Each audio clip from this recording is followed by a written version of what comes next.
Mr. CR for a second part, huh? Yes, sir. I'm glad to be back. How long has it been?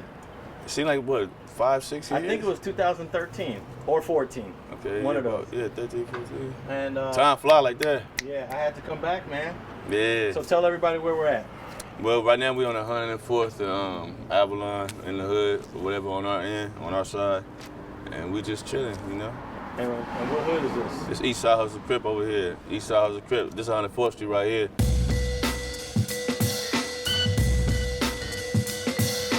What's the boundaries of this neighborhood? Well, right here, from Avalon to San Pedro, from 104th all the way down to 109. Now down to 7, you can go all the way up to Maine. Certain parts, you know what I mean, go up to Maine. But then for the most part, it goes from San Pedro to Avalon for the most part. Between 104th and 109th, that's all us. Still to this day. And tell us who's around on all sides. Okay, so us with Eastside Hustler Crip, we right here to the east of us, right here down 104th and 103rd, that's Front Street Wash. Then further down on like 109th, that's Back Street Crip. West of us, you got pt.1of2 East Coast. Then you got the Main Street, 98 Main Streets. Then you got what used to be T-Zone. I don't know if they still over there or whatever. Was that 110th? Yeah, 110th Street. And then you got 11 Deuce Broadways. It used to be 11 Deuce neighborhoods, but I ain't seen none of them. And you know the back streets, you know what I mean? And yeah, the 11-8's further down by Imperial and all that. Yeah. About north. Yeah, but yeah. But this the Q1. Oh, so that's the Q102s. And then further down is like the Main Streets be over there too. But then you got the 97s. East Coast is over there and shit. And you get along with all of them? Yeah, we don't really have no problems with nobody. We don't get along with the Front Street Watch, but for right now, it seems like they don't come over here and we don't go over there, so there ain't really been nothing jumping off. They probably be like, fuck them niggas. The homies be like, fuck them niggas. But as far as violence, since they haven't been coming over here, we haven't been going over there, so it's been cool. That's the way it is right now for a lot of neighborhoods. Yeah, it ain't, to me, it ain't nothing wrong with that. Yeah. I mean, I prefer it to be like that. Hey, man, y'all don't come over here, we're not gonna come over there. Then I ain't gotta watch my back. Y'all ain't, fuck it. And nobody gotta catch cases? Yeah. Nobody gotta go to prison? Yeah, no funerals or anything. Yeah. Shit. Fuck it. What's wrong with that? Shit. And one of the things you guys represent is green. Yeah, green. That's basically stand for money. That's how many hoods represent green? I know. Well, I don't know. I know we do. Us, the Hard Times, and all the other gangs that represent the hustlers. That's fall under the Hustler Nation umbrella. But I know. I think the 88 Avalons. I think they wear green. I guess for Avalon Gardens. Then they got the Compton Swamps. They wear green for the swamp. But that's all as far as I know. You know what I mean? For the most part, that's what we do. But our green stand for money. Different greens stand for different things. I guess, you know what I mean? But our green stand for money. But you still embrace the color blue for Crip. Yeah, Hustler Crip. Yeah. You know what I mean? So let's talk a little bit about this hustler car, because they got some hustlers on the west side. There's some other hustlers here on the east side. Are y'all under like the hustler car? Yeah, well, yeah, is it basically all the hustlers, any game with hustler and the end of it that socializes with us is all under the Hustler Nation umbrella. It's the Hustler Nation. So you got us, Eastside Hustlers, Hard Time Hustlers, Trade Block Hustlers, the West Covina Hustlers, fucking 706 Bellflower Hustlers, just all, you know what I mean? I was just naming the ones that usually come to the meetings when we have them. A lot of different hustle sets. Oh yeah, the Low Bottom Hustlers and the MTHs, the Mac Thug Hustlers and whatnot. But they all fall under the Hustler umbrella, but those are the ones that come to the actual meetings. All the other ones I don't recognize. If they do a Hustler Nation event, and you talking about you from Hustler and you don't show up, then I don't recognize you. Now, what about a lot of the Hustler sets throughout the late 80s and 90s decided to drop the Hustler? Yeah, and just get engulfed in whatever hood was. Yeah, whether they go neighborhood, gangster. Yeah, see, that's the difference between us over here and everybody else. We ain't no. I mean, to me, that's sucker shit to me. Like, if you claiming something and then you let some other people suck you in, you wasn't strong enough to hold your own shit down. It could have been like that over here. But instead, niggas was like, oh man, fuck all that. This is what we doing. And now this the hood. It seemed like to me a lot of them probably was claiming hood because they was probably selling dope. The dope was at the shit at that time. So they fuck, we just we not cripping and we not blooding, but we out here selling dope. And them niggas, I guess whoever neighborhood they were selling dope in probably was like, nah, fuck all that. This was one of the hustle sets that survived it. It just said, well, fuck it, then put a Crip on the end of it. Okay. So Is the hustler car represented in the county jail and in prison? Is it the same thing, y'all? At one point, I don't think it really was, because you had a lot of different homies. Some homies that go to jail and they run with the Compton and Watts card. You know what I mean? Then some homies feel like, well, nigga, I'm from Hustler, like, you know what I mean? So it's kind of confusing, but for the most part, recently it's been like, with these meetings niggas been having, it seems like now it's more or less a hustler car is kind of like coming together or whatnot. So how has this this must have had a huge impact on your music over the years, right? Yeah. Not all your music is gangster, but No. you represent it. Yeah. So when you first started rapping, what was the early influence that you had? Well, as far as my experience with the early rapping, I was influenced by like the hip hop type shit. Like, you know what I mean? Like it was a place in the early '90s called the Good Life Cafe. So me personally was influenced by people actually like saying something in a way that hasn't been said before. The skill, like lyrics, like, you know, I was influenced by all that shit from the early '90s. So what was the first reaction from your homeboys from over here from Eastside Hustler when you started rapping? When I first started rapping? Yeah. Niggas used to be like, man, turn that shit off. I said, turn that bullshit off. Why they be like, man, turn that shit off. You need to be listening to this. You need to sound more like this. So, you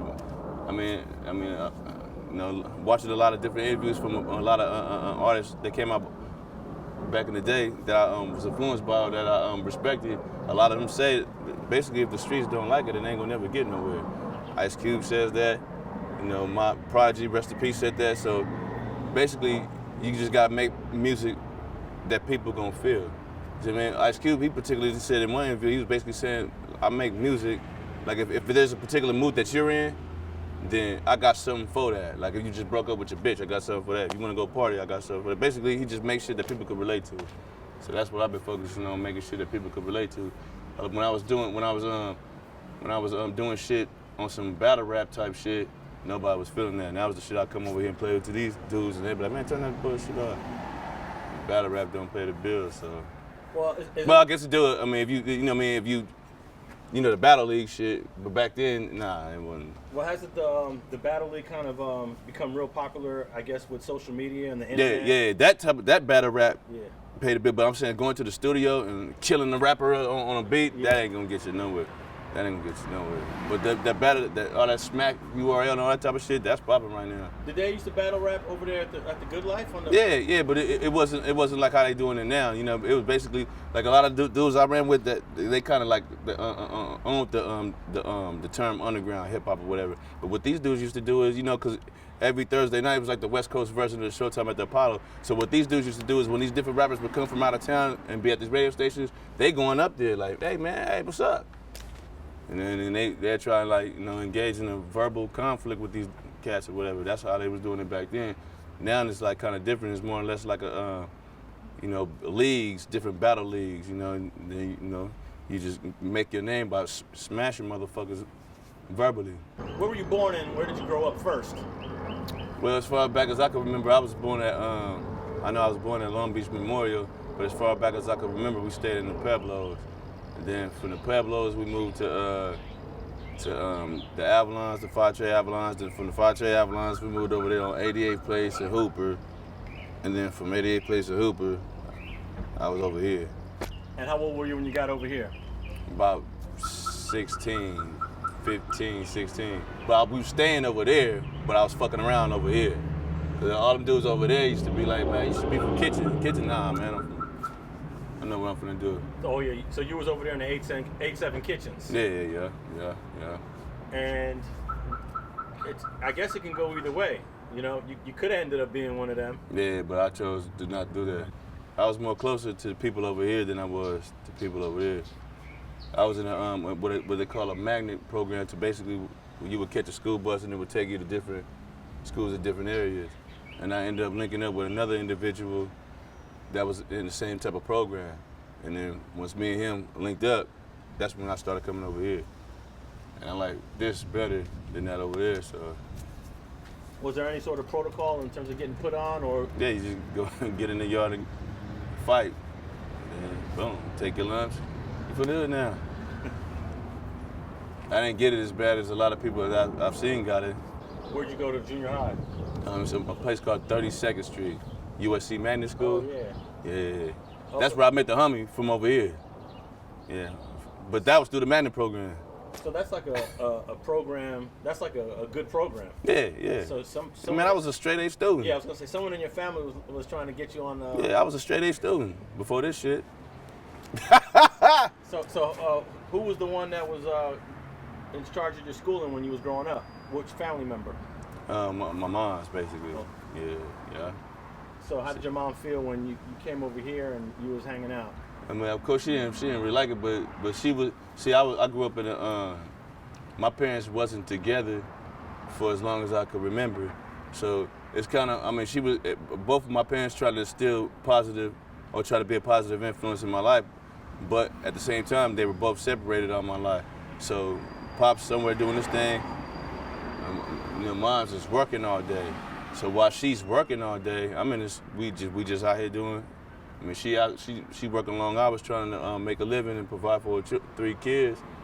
And while she's gone working them long hours, we just out here doing whatever. I think if they would have been together, it probably would have been a little bit different. I think it would have been different with both parents in the household. I'm pretty sure they could have probably worked together to make life a little bit more easier or whatever. And then somebody would have probably been around instead of just, okay, well, he's over here, she's gone. And we gotta wait for her to get off work. She working long hours and all that type of shit. So now it's like we still, if they was both together, it'd be a hell of a lot different.